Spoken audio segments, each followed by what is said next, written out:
നമുക്കിന്ന് വളരെ സിമ്പിളായിട്ടും അതുപോലെ തന്നെ നല്ല ടേസ്റ്റി ആയിട്ടുള്ളൊരു ബീഫിൻ്റെ റെസിപ്പി നോക്കാവേ. ഒത്തിരി ഒന്നും മസാല ചേർക്കാതെ വളരെ സിമ്പിൾ മസാലകളൊക്കെ ചേർത്തിട്ട് തയ്യാറാക്കാവുന്ന ഒരു റെസിപ്പിയാണ്. അപ്പോൾ ഇതെങ്ങനെ ചെയ്തെടുക്കാമെന്ന് നോക്കാം. അതിന് വേണ്ടിയിട്ട് ഞാൻ 1/2 കിലോ ബീഫ് ഇവിടെ എടുത്തിട്ടുണ്ട്. അത് നന്നായിട്ട് കഴുകി വൃത്തിയാക്കി വെള്ളമെല്ലാം മാറിയതിന് ശേഷം കുക്കറിലേക്ക് ഇട്ട് കൊടുക്കുന്നുണ്ട്. ഒരു 10 ചെറിയ ഉള്ളി ചേർത്ത് കൊടുക്കുന്നുണ്ട്. കട്ട് ചെയ്യണമെന്നില്ല.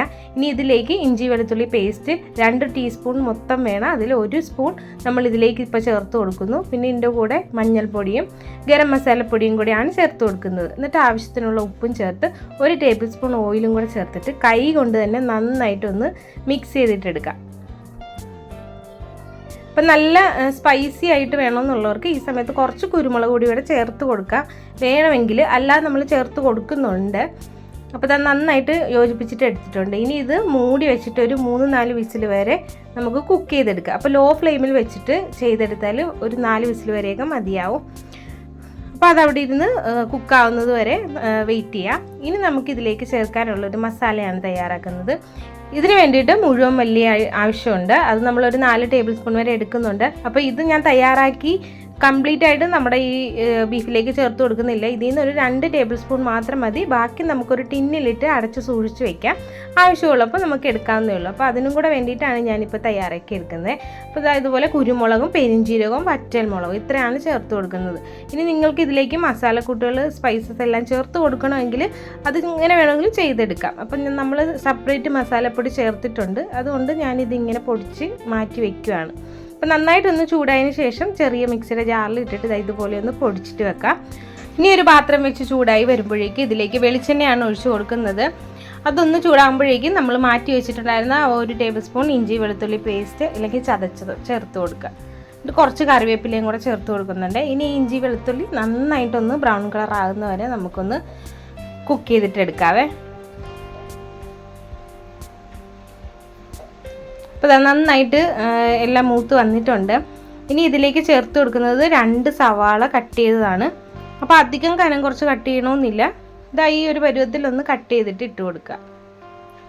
ഇനി ഇത് നന്നായിട്ടൊന്ന് മിക്സ് ചെയ്തിട്ടെടുക്കാം. അപ്പോൾ സവാളയ്ക്ക് ഈ സമയത്ത് ഉപ്പ് ചേർത്ത് കൊടുക്കുക. ഇല്ലെങ്കിൽ ബീഫ് എല്ലാം ചേർത്തതിന് ശേഷം ആവശ്യമുണ്ടെങ്കിൽ മാത്രം ചേർത്ത് കൊടുക്കുക. അപ്പോൾ ഇട്ട് കൊടുത്ത സവാള ഒത്തിരി സമയമൊന്നും അങ്ങ് ഇട്ട് വഴറ്റി കൊടുക്കണ്ട. ബ്രൗൺ കളർ ആകുന്നവരെ ഒന്നും വെയിറ്റ് ചെയ്യണ്ട. ഒന്ന് സോഫ്റ്റ് ആകാൻ തുടങ്ങിക്കഴിഞ്ഞാൽ ഇതിലേക്ക് ഇനി 1 ടേബിൾ സ്പൂൺ കാശ്മീരി ചില്ലി ചേർത്ത് കൊടുക്കുന്നുണ്ട്.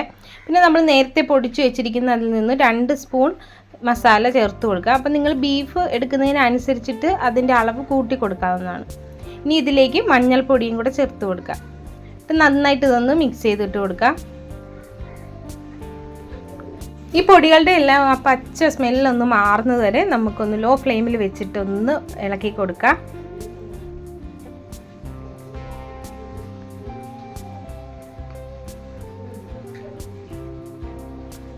അപ്പോൾ ഇങ്ങനെ നന്നായിട്ട് ഇളക്കി കൊടുത്തുകൊണ്ടിരിക്കുക. അപ്പോൾ പെട്ടെന്ന് തന്നെ ആ പൊടികളുടെ എല്ലാം പച്ചമണം മാറിക്കിട്ടും. നമ്മൾ ചേർത്ത് കൊടുത്ത പൊടി നമ്മൾ ചൂടാക്കിയിട്ടൊക്കെയാണ് ഇട്ട് കൊടുത്തത്. പിന്നെ കാശ്മീരി ചില്ലി പൗഡറിൻ്റെ കളറൊക്കെ ഒന്ന് മാറി വന്നിട്ടുണ്ട്.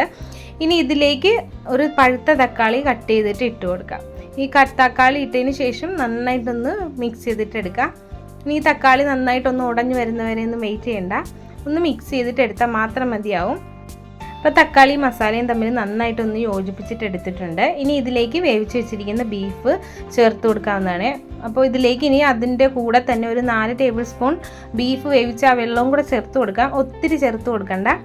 എന്നിട്ട് നന്നായിട്ട് മസാലയും ബീഫും തമ്മിൽ ഒന്ന് യോജിപ്പിച്ചിട്ട് എടുക്കുക. ഇനി നമുക്ക് ഹൈ ഫ്ലെയിമിൽ വെച്ചിട്ട് വേണം കുക്ക് ചെയ്യാൻ വേണ്ടിയിട്ട്. അപ്പോൾ നല്ല രീതിയിൽ തന്നെ ഈ മസാല ബീഫുമായിട്ട് യോജിപ്പിച്ചിട്ട് എടുക്കാം. അപ്പോൾ ഹൈ ഫ്ലെയിമിൽ വെച്ചിട്ട് നമ്മൾ ആ ചേർത്ത് കൊടുത്ത 4 ടേബിൾ സ്പൂൺ വെള്ളവും നമ്മൾ വറ്റിച്ചിട്ട് എടുക്കണം.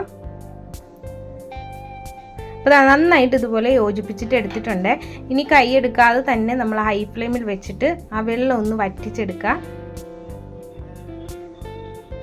തേങ്ങാക്കൊത്ത് ഇഷ്ടമുള്ളവർക്ക് ഇതിലേക്ക് ഇനി തേങ്ങാക്കൊത്തോ എന്ത് വേണമെങ്കിലും ചേർത്ത് കൊടുക്കാവുന്നതാണ്.